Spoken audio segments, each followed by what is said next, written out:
चलिए दोस्तों स्टार्ट करते हैं। फिजिक्स क्लास 12th का ये मोस्ट इंपॉर्टेंट क्वेश्चन है।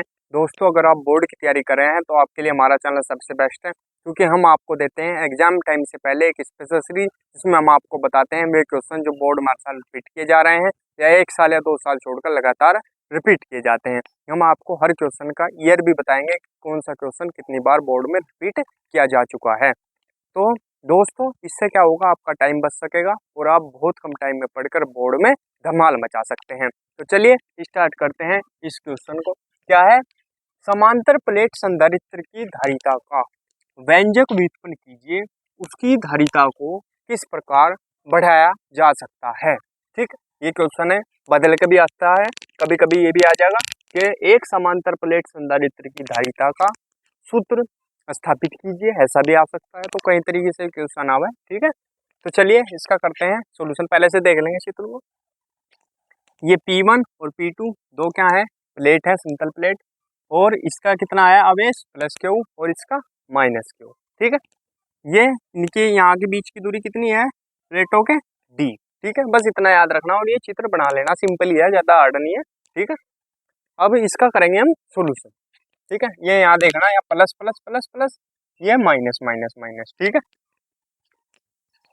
अब करेंगे इसका सॉल्यूशन। क्या लिखेंगे, प्रत्येक प्लेट पर क्या लिखेंगे, 2-3 लाइनों में बहुत ही आसान तरीके से करूंगा।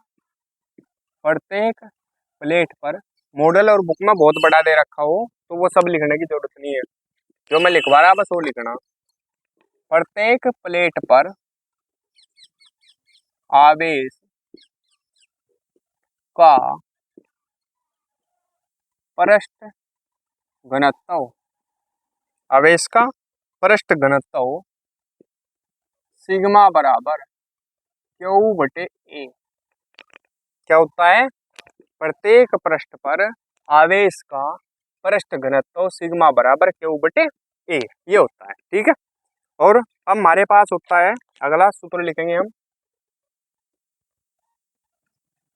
प्लेटों के प्लेटों के बीच प्लेटों के बीच किसी बिंदु पर किसी बिंदु पर विद्युत क्षेत्र की तीव्रता, विद्युत क्षेत्र की तीव्रता का फॉर्मूला क्या होता है, तीव्रता को कहाँ से प्रदर्शित करते हैं, ई से। ई बराबर होता है हमारे पास क्यू बटे सिग्मा बटे के एप्सिलॉन जीरो, के एप्सिलॉन जीरो। ये दूसरा सूत्र हो गया। प्लेटों के बीच किसी बिंदु पर विद्युत क्षेत्र की तीव्रता ई बराबर सिग्मा बटे के एप्सिलॉन जीरो। ठीक है, अब क्या करेंगे, अब आगे देखेंगे। ये जो सिग्मा का मान है, ये जो सिग्मा का मान है ये यहाँ रखो। ठीक है, सिग्मा का मान ऐसे लिख देंगे, सिग्मा का मान, इसे मान लो समीकरण एक, सिग्मा का मान समीकरण एक में रखने पर तो इस सिग्मा की जगह क्या रख देंगे, क्यू बटे ए। ठीक है, रखेंगे तो ई बराबर देखेंगे यहाँ क्या हो जाएगा, सिग्मा की जगह क्या लिखा जाएगा, क्यू बटे ए। तो क्यू तो ऊपर रहेगा और ए कहाँ चला जाएगा, नीचे। इसके साथ ये क्या बन जाएगा, ए के एप्सिलॉन जीरो।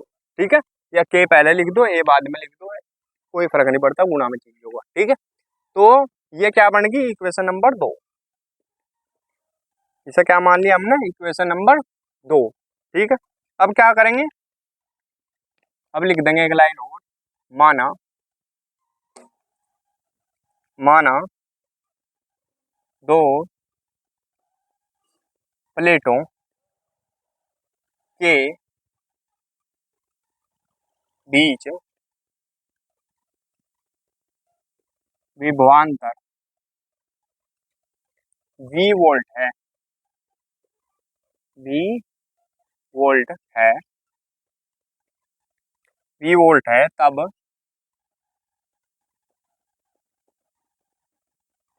प्लेटों के बीच, अब प्लेटों के बीच वैद्युत अक्षेत्र की तीव्रता, विद्युत क्षेत्र की तीव्रता E बराबर होती है, फॉर्मूला क्या है, V बटे डी, V बटे डी। ठीक है, अगर हम यहाँ से इसका V का मान निकाल लें, देखो वहाँ यहाँ से V का मान निकाल लेंगे तो क्रॉस मल्टीप्लाई हो जाएगी इसकी इसमें, तो है V की वन में करेंगे तो क्या होगा, V आएगा खाली। ठीक है, V की वन में करी V आएगा और E की किसमें होगी, D में, तो बराबर क्या हो जाएगा, E डी। ठीक है, तो V बराबर हमारे पास क्या आ गया, ई डी। अब ये जो E का मान है, ठीक है, ये जो E का मान है ये यहाँ रख दो, ऐसा मान लो समीकरण नंबर 3। ठीक है, ये कहाँ रखा जाएगा, यहाँ इसी की जगह, तो लिख देंगे समीकरण 2 से, समीकरण 2 से E का मान, E का मान समीकरण 3 में रखने पर, ठीक है, यहाँ तक कोई दिक्कत तो नहीं है, बिल्कुल सही है। अब देखेंगे, ये रख देंगे, यहाँ रखो, तो V बराबर क्या हो जाएगा हमारे पास, E की जगह क्या रखेंगे, ये E की जगह रखा जाएगा क्यू, ऊपर तो क्यू है देखो, यहाँ यहाँ D है, समझ में आ गई बात, जो कुछ समझ में ना आया हो तो कमेंट करके पूछ लियो। ये ई डी है, ई की जगह डी तो हमें छेड़ना ही नहीं, ई की जगह रखना, ई की जगह क्या रखेंगे, क्यू, ऊपर तो क्यू है, नीचे क्या है, ए के एप्सिलॉन जीरो। ठीक है, ये है तीन चीज नीचे, और डी, डी तो ये ऐसा कैसा, ये डी कहाँ आएगा इसके साथ। ठीक है, यहाँ तक कोई दिक्कत नहीं है। अब चलेंगे आगे, तो क्या बन गया है, वी बराबर क्यू डी अपॉन के या ए के एप्सिलॉन जीरो। ठीक है, अब हमारे पास संधारित्र की धारिता होती है, अब क्या लिखेंगे,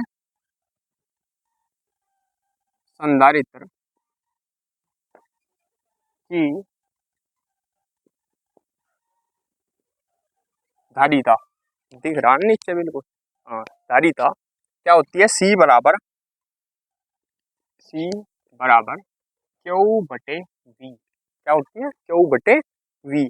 अब जो ये वी का मान आया हमारे पास, ये यहाँ रख देंगे, वी का मान कहाँ रखा जाएगा, यहाँ। ठीक है, ये तो रखेंगे बराबर क्यू बटे वी का मान यहाँ रखा जाएगा, तो क्या बन जाएगा, ये पूरा का पूरा कहाँ रखेंगे, यहाँ, क्या बन जाएगा, क्यू डी बटे ए के एप्सिलॉन जीरो। ठीक है, यहाँ तक। अब ये जो क्या चीज है, अब अगले स्टेप में क्या होगा, ये कहाँ चला जाएगा, ऊपर इसके साथ। ठीक है, तो मैं इसे साफ कर रहा, तब तक के लिए इसका स्क्रीनशॉट ले लो, फिर आगे बढ़ेंगे फटाफट चलेंगे। अब आगे देखेंगे इसे,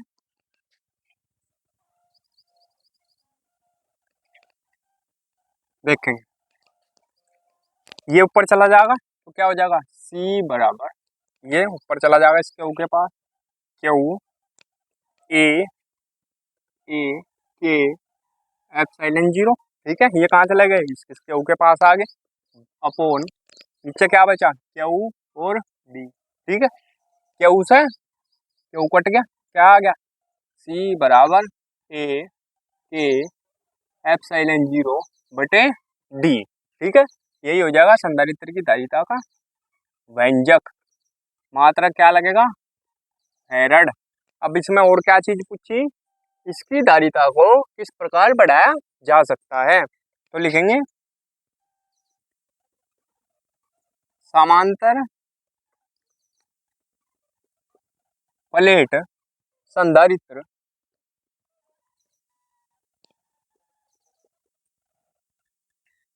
की धारिता को निम्न प्रकार से बढ़ाया जा सकता है, बढ़ाया जा सकता है। क्या लिखेंगे, नंबर एक, क्या लिखेंगे, नंबर एक प्रयुक्त प्लेटें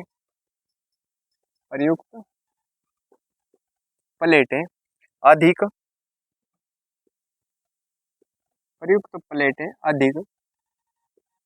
क्षेत्रफल की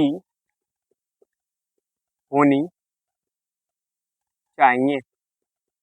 मॉडल बुक में देखोगे बहुत ज़्यादा झंझट मिलेगा, उसमें दिक्कत हो जाएगी बहुत।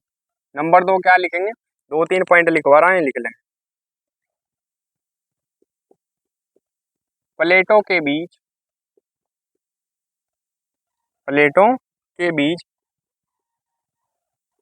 ऐसा माध्यम होना चाहिए या रखना चाहिए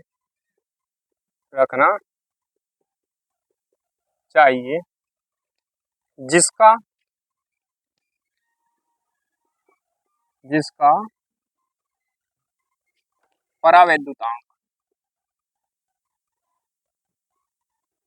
परावैद्युतांक अधिक हो।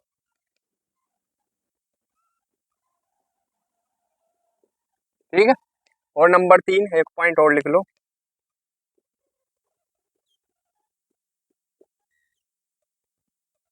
प्लेटों के बीच की दूरी जो d है वो क्या लेनी चाहिए, कम लेनी चाहिए। ठीक है, ये 3 चीजें हैं, बस यही बहुत है। ठीक है, स्क्रीनशॉट ले लेंगे इसका। दोस्तों अगर वीडियो अच्छी लगी हो, कुछ समझ में ना आया हो तो कमेंट कर देंगे। अगर वीडियो अच्छी लगी हो तो प्लीज़ वीडियो को लाइक कीजिए, कमेंट कीजिए और हमारे चैनल को सब्सक्राइब कीजिए। मिलते हैं अगली वीडियो में, तब तक के लिए धन्यवाद।